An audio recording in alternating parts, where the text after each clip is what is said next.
Hey, how you doing? Thanks for downloading the show. Welcome to GardenFork Radio. This is the Eclectic DIY podcast. You have me, Eric, your host, and I have my co-host, Rick, here today. Hello, sir. Hello, my friend. How are you? I'm good. We're starting a little late, everyone, because I had to move my car because during the week we live in New York City, and there's a little dance you do once a week with your car. Because of the street sweepers. Right. And usually they do actually come sweep the street. So, oh, that's good. There's a whole little dance that happens, and it depends on what block you live on as to what the customs are. Oh, really? There are some blocks like mine where you double park.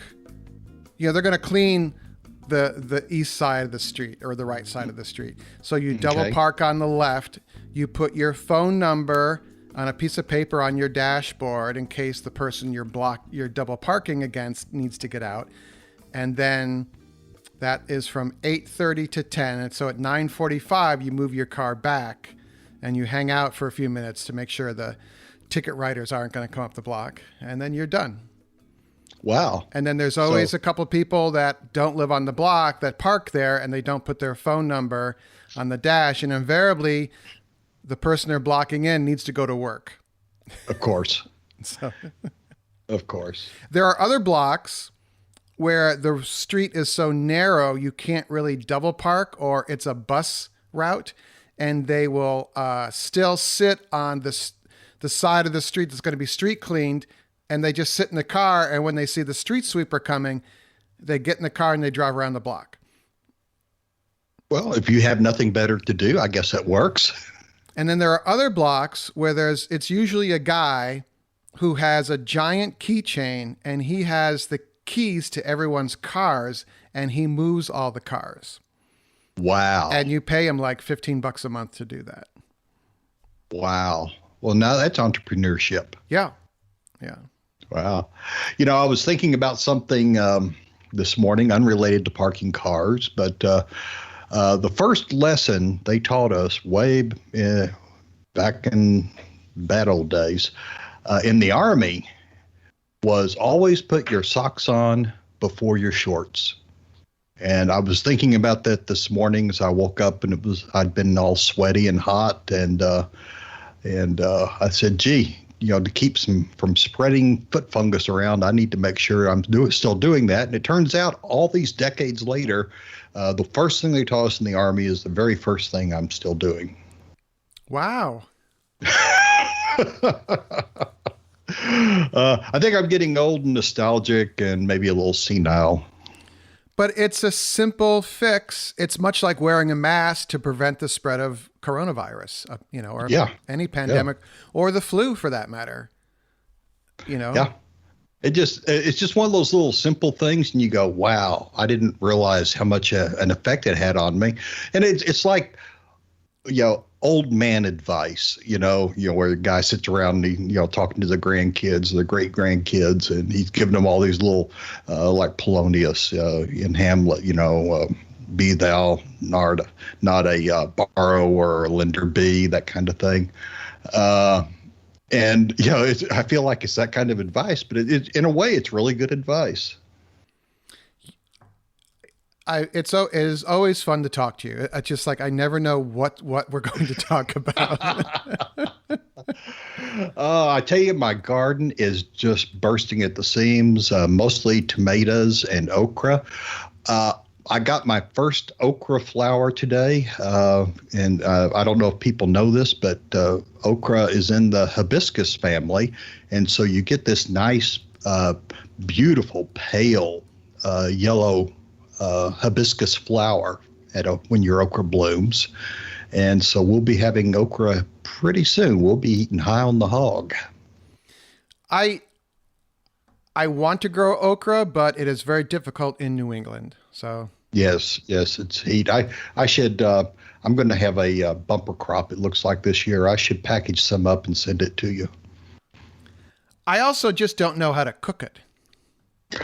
See, most people, they think of the slimy boiled okra, and okra is used as a thickening agent in a lot of Southern cooking. And that kind of slimy substance is part of it. But we almost always, and we don't do fried okra anymore. My waistline cannot take that. Yeah. And so, and my heart valves probably can't take that. But we will slice okra crossways, not long ways like Edith Bunker. And, she brought, anyway, that was a very old story. You slice it and you boil it in a couple of cans of diced tomatoes, and the tomato acid cuts that slime, and it's just a wonderful tasting, high fiber, low calorie food after that, and without any of the unpleasantness that people associate with the slime. I would call it a gelatin. But this segues perfectly into the first thing on our list, which I wanted to talk about and didn't think about it, and you put on our list, is the book and TV show on Netflix called High on the Hog. That's right. Jessica Harris has written another great book. It's also a very good audio book. And it's High on the Hog, a culinary journey from Africa to America. And it's now, I think it showed on PBS first, but it's now on Netflix as a 4-part, 4-hour miniseries, and it is just lusciously video. I was going to say photographed. It's not. It's what videography. Well, you can call it photographed. That's an appropriate word. Yeah. Okay. Because they're a director of photography on a film crew. On a shoot. Okay. Well, then it's lusciously photographed. I mean, it just the food is mouth-watering. The stories and the tales that go with all that food are wonderful to hear, and it warms my poor old Southern heart to see it. Also in the series, they mention Anson Mills down in Charleston, and I knew about this from another article I'd read, but they are bringing back Carolina Gold rice.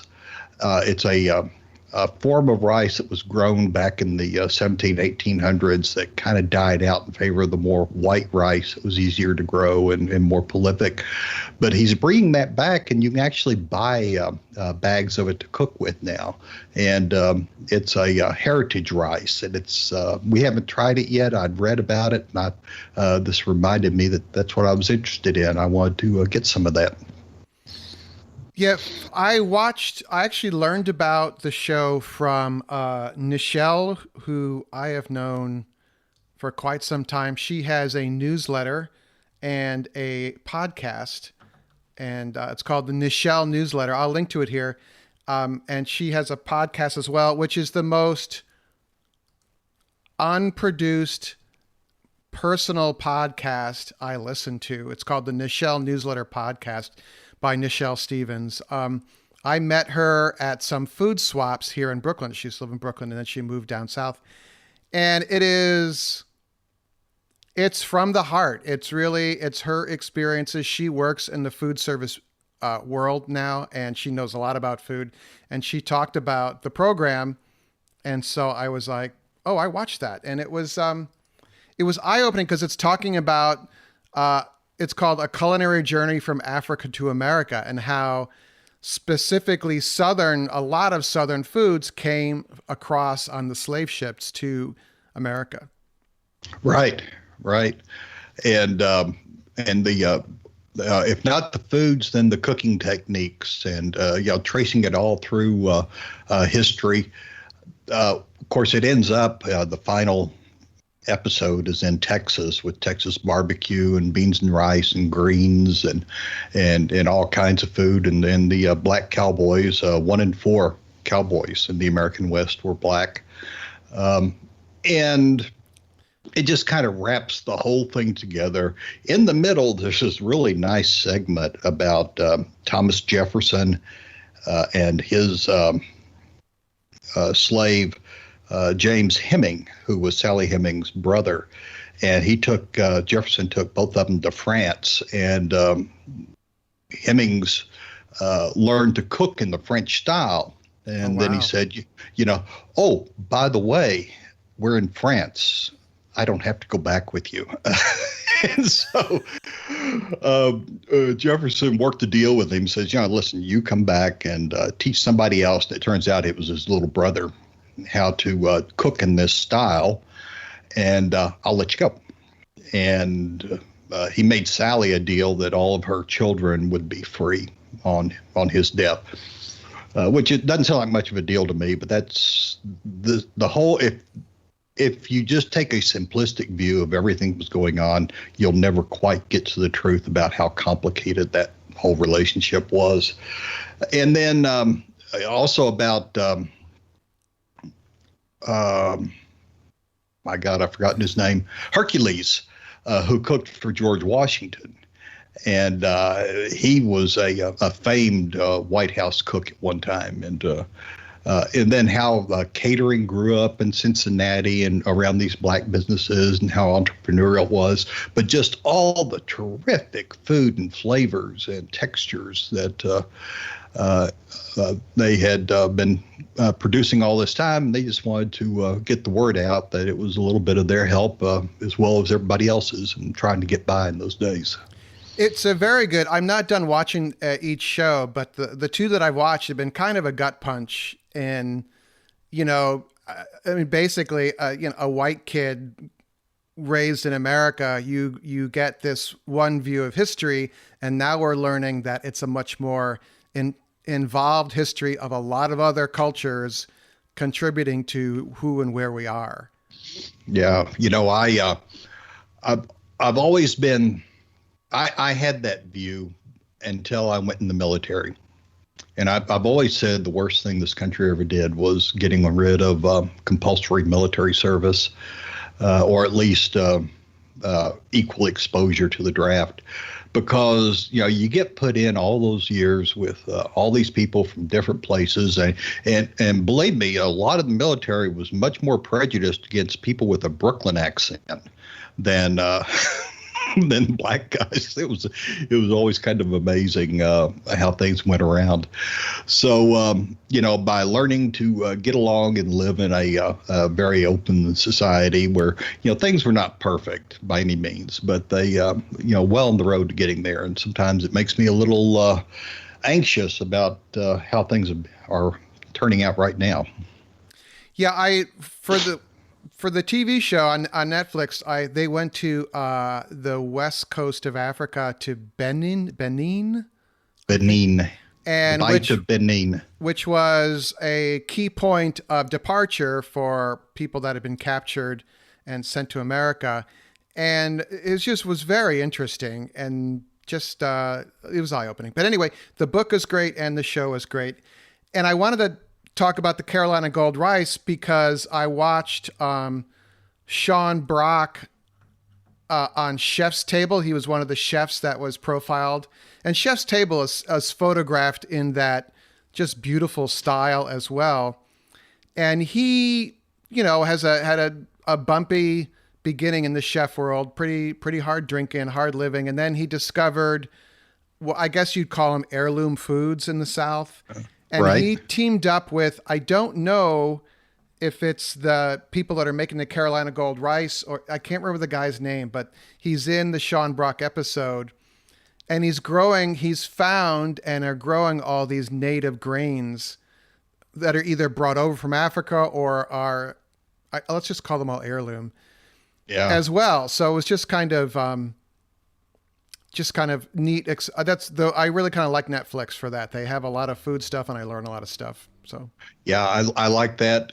Something else we've been watching a lot of is Curiosity Stream. You can get it as an add-on channel on Amazon Prime. And it's like, I think $24 a year. I mean, it's almost nothing.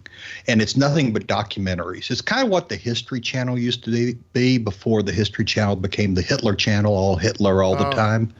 Yeah.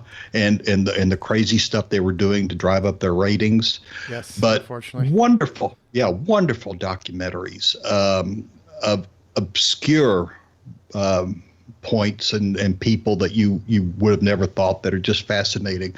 I can while away an entire evening just flipping through documentaries. It says here, Oh, wow. Look at this. Wow. So just go to curiositystream.com. Right. And it kind of, if you're running out at the end of this pandemic business, if you're running out of things to stream, there's a whole new vein to open, so you can bleed yourself to death in front of the TV. Wow. How cool is that? All right. What else? Oh, I was sorry to hear about Henry. Yeah. I haven't really said much about it, but Henry was 15 and just Rick and I kind of agree on this. We are more kind to our animals than we are to our humans. I mean, I just want to be handed the red pill when I want it, and not hooked up to a bunch of machines or a feeding tube or something. I mean, Henry had a great life. She was our princess. If you put toast in the toaster, you would better put a piece of toast in there for her, or you would hear about it. And she couldn't move on her own anymore. And it was funny. People said to us, "Oh, did your doctor say it was time?" I'm like, "No, the camera operator said it was time." And, and she's very in tune with our animals, and she's like, "It's time." I'm like, "Okay." So, and I just think where we go to Sand Road Animal Clinic in Falls Village, and they're fantastic people there. And I just wish we could do that for people, instead of warehousing them and hook them up to machines. Yeah. And letting things run out.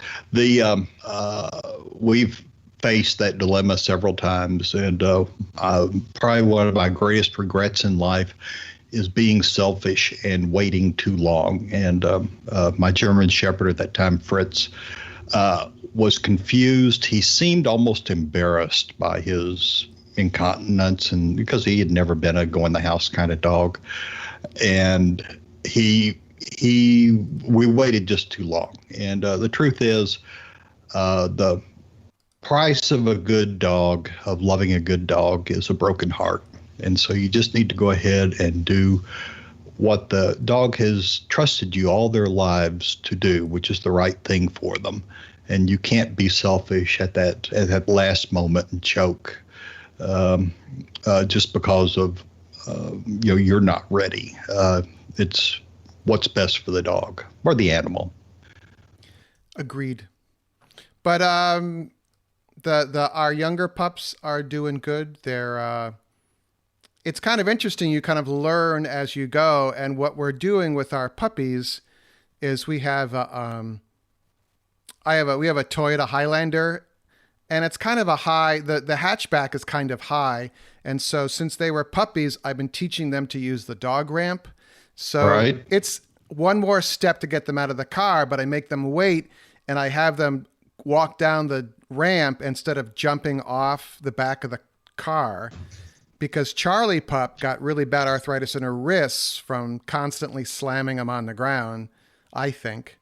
And so I'm trying to eliminate some joint damage. This might be crazy. Someone's talking back to the podcast right now, but no, I think what happens is you don't let them develop the habit of jumping down from the beginning. Yeah. And then when they get older and they will hurt themselves, puppies are probably not going to hurt themselves, but when they get in the habit of waiting for the ramp and they walk down it and they walk back up it, when they get older, that will be ingrained in them, and they won't be tempted to risk that jump when they shouldn't, and they twist their back, and their back is older and arthritic. Yep. And it cracks, and vertebra crack or something, or get nerves get caught in the vertebra, and you end up with a lame dog doing something that they'd done all their lives, and today was the day they couldn't do it anymore.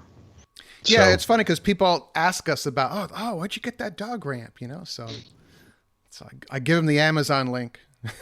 I got the GardenFork affiliate link embedded in it, I hope. I got an email from a viewer who probably doesn't want their name used, but just voicing concern about Amazon, and we had a good conversation. And maybe I harp on the link too much, so I don't know if I should dial that back. But I have two friends that work at Amazon, and they absolutely love it. They don't work in the merchant warehouse. They don't work in the shipping warehouses, and it depends on who you read or who you ask about their the work conditions there. So if you don't shop on Amazon, I'm not trying to tell you to go do that. I do think that there is room for change in any company, and that change can happen from the customers can affect that change. So here's what I think though, and you have to be careful with this because I think the people are talking to you are absolutely right in many ways. But if you're had been in service industry like restaurants or something, long hours, not great pay, particularly during the pandemic, no healthcare access, and you get a job that's equally long, but has regular hours, access to healthcare from day one, and pays $15 an hour, it's a step up, and it's a way of making yourself solidly, on good footing financially, or at least much better than a lot of service jobs were. And so it's like people say, oh, don't buy clothes that were made in sweatshops in Bangladesh. What people don't know is 40 years ago, the Bangladeshi government went around the world looking for the kind of automation that they could teach the people in their country at that level. Something to get them out of the fields and give them some solid income and job prospects that was a skill that they could do. And it turned out that finish sewing on garments turned into a pretty big thing for them, because they could take people who were poor, indigent, uneducated, probably had already had 4 or 5 children. They could bring them into a setting where it's at least shaded, probably not air conditioned, but they get a fan, and they're doing piecework, but it beats breaking your back in the field. I think people always think, well, this is abusive, and maybe it has gotten to the point now that it is abusive, but that's 40 years later. It started off as a real act of humanity and a way of raising people up themselves, as well as raising the national standard, using the skills and building on the skills that people already had. Wow. I have 2 friends that work in the garment business, and they travel the world to get a T-shirt made. Yeah. And it's amazing where they go. And I mean, I just hear the stories, but it's a truly a global industry.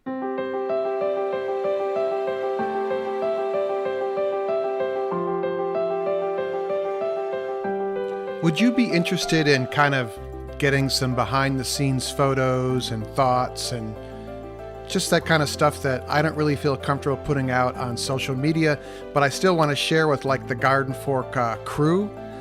You can do that if you want to become a patron of GardenFork.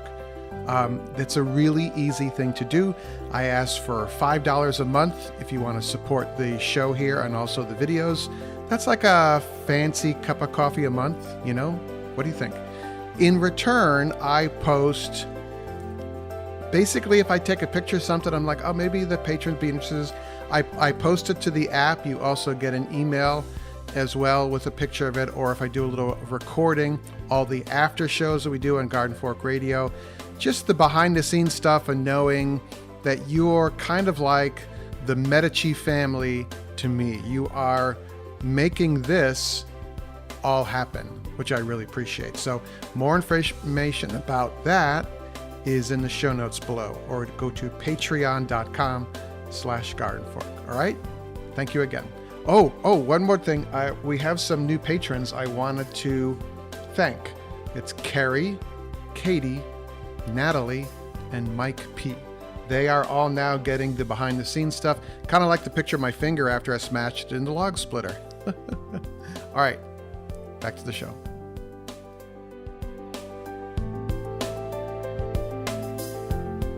So you texted me, we texted during the week, and you said, oh, have you tried out this new search engine called Neva?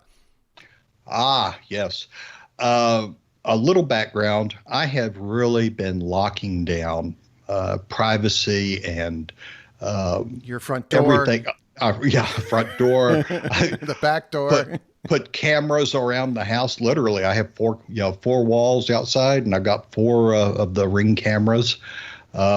Yes, I know there are problems with Ring and information sharing, but I just kind of wanted to lock things down really well, and also I went through and put like 3-inch screws in all my door facings and hinges and everything. Somebody's going to have to work really hard to get in the house. Just being a little more careful than we ought to be, or as times change, you need to change with the times, adapt a little bit. The people who are on Nextdoor, the social app for neighborhoods, are constantly complaining that 30 years ago we didn't have to lock up our bicycles. We just left them in the front yard, and now they're gone. Well, times are different, and times are first. Kids aren't in school right now, and so summer bike thefts and that kind of thing always go up. And 9 times out of 10, you can recover them. They're in a ditch somewhere, or they're down at the waterfront. But anyway, for my digital life, I have put everything we own behind a VPN. There we go, virtual private network. Yes, I use one of those too. Yeah, and that does not keep logs. The logs are actually gathered down in Panama. It sounds like I'm a drug dealer, doesn't it? But they don't keep logs. Furthermore, I switched to Firefox from Mozilla as our browser. Yep, so did I. And specifically under the network settings, there's a setting down there, DNS over HTTPS, which is a secure socket. And what that does is, even if you're using a VPN, normally your ISP, your internet service provider, can see what you're searching for, that initial contact. Now, it doesn't know anything after that, but that part is unencrypted. What it's called ODNS, but DNS over HTTPS sends that encrypted to another server, a third server, that actually feeds it back into your search engine, and that way your ISP can't keep track of what you're looking at and why or whatever. Like how to launder money. Yeah, exactly. And so there's that. I have the plugins from the Electronic Frontier Foundation, Privacy Badger, DNS everywhere, or HTTPS everywhere. So I try to divide it up, not relying on just one service, because you can get all of this from like Firefox, or you can get it all from almost anywhere. But I want to divide it up so I'm not relying on any one service. But the last piece was the search engine, and I've been using like DuckDuckGo and I think it's called Start Page, trying those out. But there's a new search engine called Neeva, Neeva, and it's Neeva.com. It's a subscription service. Now, they're not charging anything. I think I got 5 months free, so I'm just trying it out. It was created by one of the Google search engine creators. But this one, there's no rankings or bought ads from advertisers. They don't sell your information. The information is as clean as it can be coming off the internet, so that your choices are not being influenced by rankings or who bought what or who's paid for an ad or that kind of thing. And it's turning out to be pretty good. They're saying it's going to, in the end, be about $5 a month, and I'm thinking that might be worth it. I send Firefox, the Mozilla Foundation, I send them I think $10 every couple of months or something, because I believe that if you're going to use a service, you need to pay for it, like GardenFork. Yeah. But Patreon, but I'm doing the best I can to protect myself from this. I also ditched Facebook. I probably will go back from time to time, but I just got so fed up and angry, and I said, well, if I'm not getting anything out of this, why shouldn't I just eliminate things that are aggravating to me? Yeah. So I'm looking at the Neva landing page. It looks very interesting. There are no ads, real results, and you can tweak the results to sites that you trust, retailers and news sources. So very interesting. Yeah. Well, it's somebody. Do you know about Scott Galloway? That sounds familiar, but he's the partner of I can't think of her name. He'll be there in a minute. On a really popular podcast. Boy, I'm botching this, aren't I? Kara Swisher? Kara Swisher, thank you. And he says ads are the price poor people pay for being poor. And that's really true everywhere. If people that can afford to buy their way out of ads have dropped regular TV and are buying Netflix and Amazon Prime and PBS Passport and buying their way into these systems that don't display ads. This is kind of that next innovation of NEBA.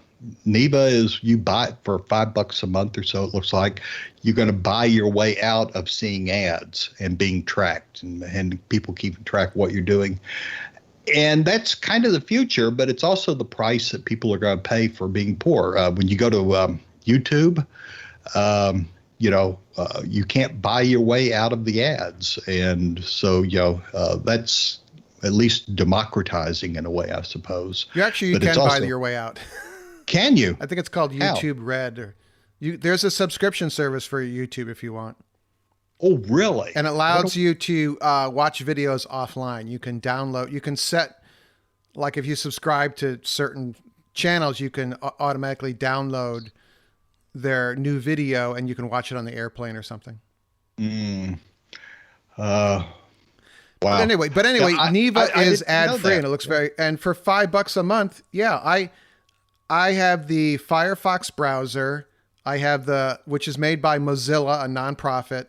And I have the Mozilla VPN, which is $5 a month, and I love it. And I have the Privacy Badger plugins from the Electronic Frontier Foundation, and I send them like $25 a year. They send me an email, a fundraising email. I just give them money because I like what they're doing.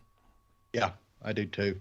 And this is the future of we've all experienced the horrors of the completely open internet, and not that I want to shut myself off from different opinions. I enjoy getting in and clashing with people verbally, but I don't like being manipulated, and that's really what's happening with the systems now. YouTube. I do not look at political material on YouTube, and I've never been shown an ad or a suggestion for another political rabbit hole that just takes you down, because I don't do that. But that's also an indication of what happens. Instead, when I look at a sailboat video, or if I look at an airplane video or a growing video or a GardenFork video, I get more GardenFork-like videos or more airplane-like videos. And you can see how you're just guided by the algorithm. Sometimes it's good. It's what you want to see. But if you're doing it if you get too far down a rabbit hole, particularly politics, it can warp your perceptions of life and reality, and left or right, it doesn't matter. You can it will feed you more of what you watch. And so Jefferson and the framers used to talk about self-government, and we tend to think of that as political parties and voting once a year and getting our little label for our cap, our sticker that says I voted. That's even John Locke going back to John Locke, which is where a lot of this came from, in his second treatise on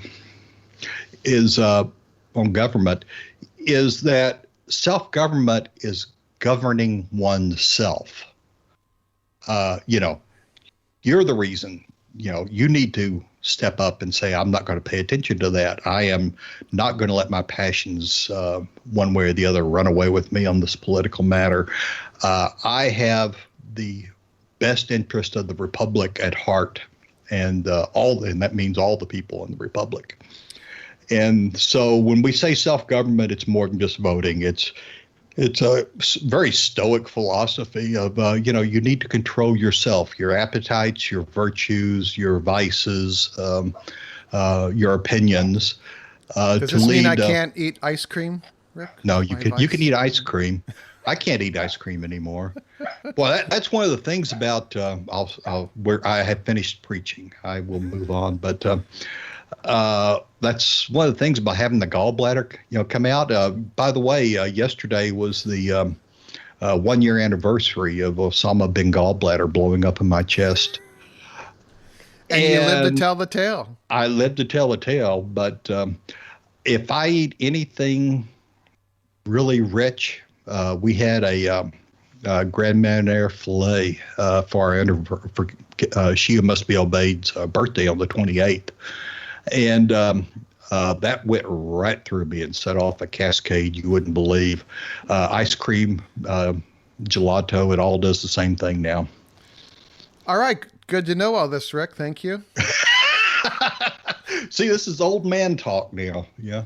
I will say, and then we'll move on, but it's a little weird that some of the stuff that YouTube suggests that I watch. So. Oh, really?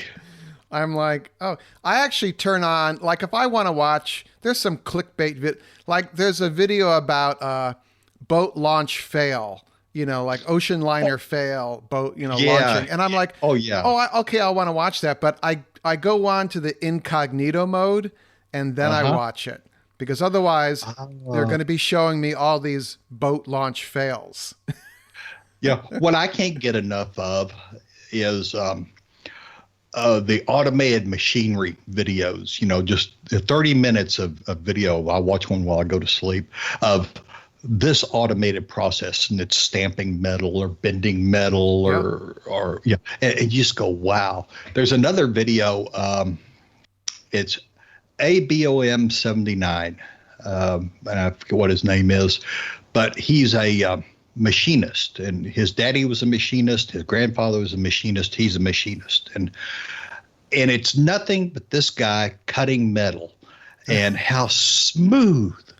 I mean, you take this block of metal and he rounds off the corners and it just how you take that line and it just goes up and the metal peels off in that long ribbon, and sometimes it changes color from silver metal color to blue, and it's just fascinating to watch him machine something, and I will sometimes fall asleep watching that. Nothing wrong with that. We use the Headspace app, has a sleep section, and it's these almost nonsensical narrations of walking through the forest or walking through the winery or the vineyard, and it's Headspace has kind of made me a much better person with the meditation part, but also it can help you go to sleep. And it also just has like babbling brook, Oh, I like those kind the best. That have maybe seashore and babbling brook, a little popping of fire at a fireplace or a campfire. That's the kind of thing I like a lot. We've gone all over the place. I'm going to call this show the All Over the Place Show. Okay. Yeah. I sent you a list of these things so you can put them in the show notes. And for those that are concerned about the abuse of workers by Amazon, and particularly the what I find most harrowing is the apps that are constantly hounding Amazon drivers. You're behind in your schedule.